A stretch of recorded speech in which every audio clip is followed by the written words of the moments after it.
Masih di inovasi untuk negeri persembahan LPPM Universitas 11 Maret Surakarta untuk proses pembuatan pupuk organik cair non natrium dari limbah bioetanol. Dan saat ini saya bersama keempat anggota, sebenarnya ada 5 ya Pak ya, ya. Pak Edi ya, yang satu masih studi. Ya. Dan jadi 4 orangnya ada di sini ya, ada Pak Edi, Bu Khairina, kemudian Bu Fitria, juga Pak Ikif Nur Cahyo.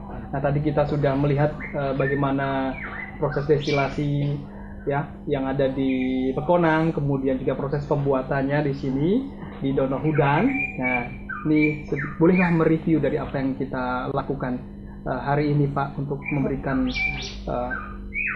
penjelasan pada pemirsa TATV pada proses ini. Oke, jadi pemirsa TATV yang terhormat, setelah tadi kami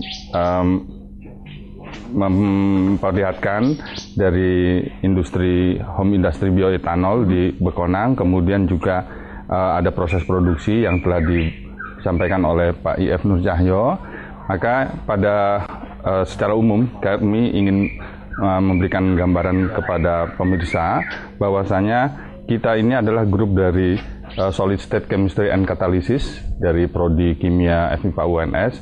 Ya, saat ini memang sangat tertarik dengan apa yang disebut dengan limbah distilasi tahap pertama dari produksi bioetanol itu, yaitu yang disebut vinase, bukan vina panduwinata ini ya.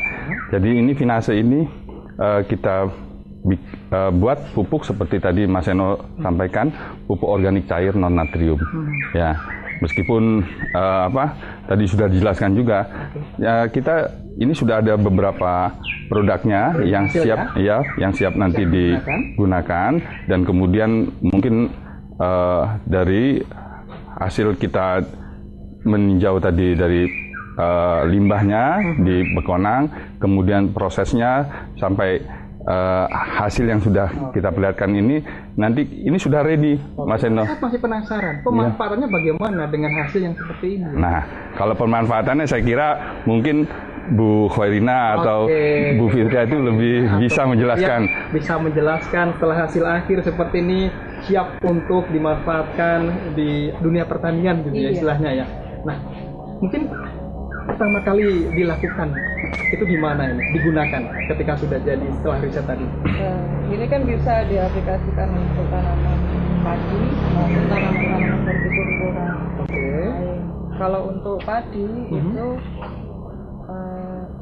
8 liter itu bisa diencerkan menjadi 200 liter itu untuk 1 hektar. Itu yang sudah diuji cobakan. Sedangkan di mana itu? Grup kami kalau yang di padi itu yang menguji cobakan Pak Ip waktu itu. Itu kawan-kawan yang di Malang ya. Di Malang ya. Kemudian kalau yang kami lakukan di grup itu tahun 2013 itu kita uji coba di Tawangmangu, perkebunan stevia. Jadi kita bandingkan satu denplot dengan memakai pupuk ini, satu denplot tadi yang dengan pupuk kimia. Jadi yang waktu itu kita uji coba 2 denplot, itu terlihat bahwa yang memakai pupuk organik cair itu pada saat, karena waktu itu musim hujan ya, musim hujan itu keluhan petani akarnya itu cepat membusuk karena ada jamur. Nah yang memakai pupuk ini terbukti lebih tahan, tidak mudah membusuk dibandingkan dengan denplot lain yang memakai pupuk murni kimia. Kemudian tahun ini kita uji coba ke tanaman jambu itu di daerah Ngerambi. Di daerah Ngerambi. Nah ini sedang dalam proses riset. Kemarin kita sudah uji coba tanam, jadi kita bandingkan juga. Gitu. Nah data sudah diambil tapi belum sampai pada kesimpulan. Jadi efek ininya seperti apa. Jadi intinya kan itu kan satu padi sudah, kemudian tanaman yang daun-daunan stevia itu kan jambu kan nanti ada buahnya. Kita mau lihat efeknya. Nah, ini pupuk ini cocok untuk semua jenis tanah atau bagaimana? Pada prinsipnya iya, karena pupuk ini berfungsi sebagai pembenah tanah.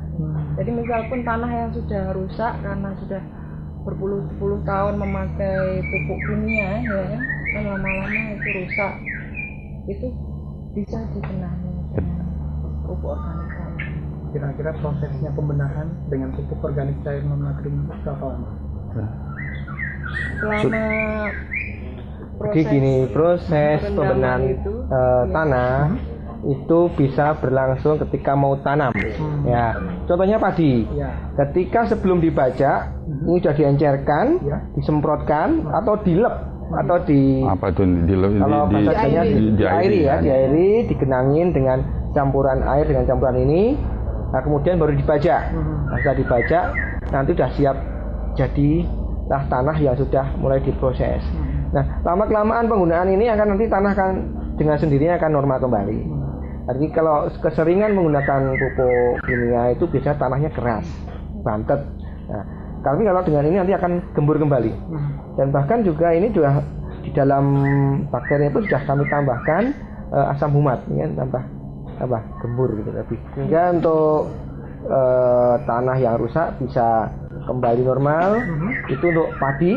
Kalau yang untuk hortikultura seperti tanaman tomat, cabai, atau mungkin kangkung darat ya, tanaman yang sayur-sayuran yang lain itu biasanya ketika pembuatan gadang-gadang tanah itu disemprotkan.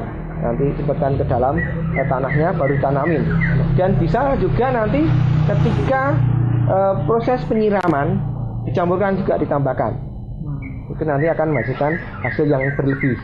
Jadi pada prinsipnya itu Mas Eno sangat sederhana sekali. Jadi di awal itu kita langsung saja mencampurkannya itu bisa.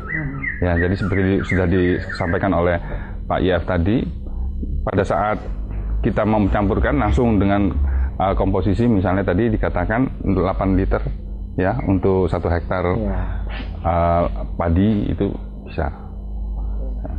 Pengalaman dari Demplot itu untuk 1 hektar padi yang dihasilkan kalau tanpa pupuk cair ini biasanya sekitar 7 ton. Tapi dengan pakai pembenahan tanah ini bisa mencapai 8 ton. Jadi itu peningkatan juga produksinya ya. Sekedar memperbaiki tanah, tapi juga produksinya meningkat. Ya pasti itu Mas Eno itu. Nah, tapi ini jelas pupuknya pupuk buat tanah ya. Baik. Nah, di bagian akhir dari program inovasi untuk negeri ini, boleh mewakili atau mungkin masing-masing boleh juga apa yang disampaikan kepada masyarakat pemirsa hati-hati. Ya baik, saya akan mengawali dari teman-teman di sini. Kami dari program grup Solid State Chemistry and Catalysis, program studi kimia FMIPA UNS, ini pada prinsipnya sangat membuka diri. Ya, silakan masyarakat yang memiliki keluhan tentang berbagai hal, terutama yang terkait dengan persoalan di kimia, khususnya limbah. Karena awalnya ini juga dari informasi dari masyarakat, ya, bahwasanya kita menangkap informasi dari masyarakat, kemudian kita mencoba, ya, dan alhamdulillah setelah kita melakukan riset itu sudah ada terbukti bisa menghasilkan ini, dan saya kira juga persoalan-persoalan di masyarakat itu akan banyak juga nanti Mas Eno. Makanya kami membuka diri di awal ini, dan mungkin nanti untuk spesifiknya yang lebih khusus mungkin nanti Bu Khairina ini yang juga pengalaman di dalam bidang sampah juga yang bisa menjadikan fraksi bensin itu bisa menjelaskan. Silakan, saya kira Bu Khairina bisa. Ya, pada dasarnya semua hal yang ada di masyarakat itu sebenarnya bisa kita manfaatkan. Bahkan limbah yang selama ini tidak termanfaatkan dengan baik itu sebenarnya pada prinsipnya bisa kita rubah dengan menjadi apapun. Salah satunya dengan menjadi pupuk seperti ini. Jadi apapun bisa digunakan. Mari kita manfaatkan bersama-sama. Jangan sampai kita membuang secara percuma gitu tanpa mengambil manfaat apapun gitu. Karena bisa selain sebagai pupuk bisa juga sebagai energi juga bisa. Yang sampai membuang percuma, apalagi menyebabkan polusi ya. Jelas itu ya, sayang sekali. Digunakan untuk kemanfaatan yang lain seperti ini. Mungkin ada tambahan. Jadi grup Solid State Chemistry dan Catalysis ini memang berkomitmen untuk melakukan penelitian yang sangat dekat dengan pelestarian lingkungan terutama. Jadi selain kita mengembangkan beberapa produk yang itu berasal dari limbah, kita juga mengembangkan beberapa katalis yang dapat menghasilkan energi terbarukan. Salah satunya katalis yang patennya itu sudah granted, itu yang diteliti oleh Bu Khairina, itu sudah bisa merubah bahan-bahan bekas yang dari bahan-bahan bekas itu menjadi fraksi bensin. Dari ban lah, dari ban. air. Kemudian yang ada satu katalis lagi dengan memanfaatkan sinar matahari maupun sinar UV itu bisa merubah air menjadi bahan bakar hidrogen. Itu kita juga sudah lakukan. Nah, jadi memang di grup riset ini main goalnya adalah untuk itu, membangun teknologi yang berbasis pada lingkungan dan khusus pada fokus new renewable energy. Oke. Baik. Kalau dari saya, mari kita gunakan hasil-hasil penelitian kami ke masyarakat. Semoga bisa meningkatkan baik penghasilan atau mungkin menyelesaikan masalah di lingkungan. Itu mari kita gunakan produk kami ini, termasuk ini sehingga bisa meningkatkan hasil pertanian, begitu Pak. Bisa. Ya. Nanti bisa menghubungi Pak Iif ya. Ya, bisa ke tim kami. Untuk kami semua. Kemarin bahkan sudah dari Jogja pun beli kita ke kami gitu ya. Hotline-nya aja saya kira bisa dibeli. Kan juga ini. Pemasaran secara terbuka belum, tapi belum pas ada yang sudah tahu terus ada beli produksi gitu ya. Menghubungi langsung. Saya juga sudah tahu dan saya kebetulan juga punya tanah ini Pak. Ya, coba aja Pak. Boleh, Mas Eno saya kira bisa itu digunakan itu. Nanti cerita ke kami ya. Berbagi info. Ya, terima kasih Pak Edi, Pak Iif, Ibu Khairina juga Ibu Fitria dan mitra demikian tadi ya untuk inovasi untuk negeri kali ini pembuatan pupuk organik cair non natrium dari limbah bioetanol. Nah, inilah kembali kepada masyarakat pemanfaatannya, khususnya untuk bidang pertanian. Terima kasih atas kebersamaan Anda. Sampai jumpa. PA TV tetap jadi inspirasi.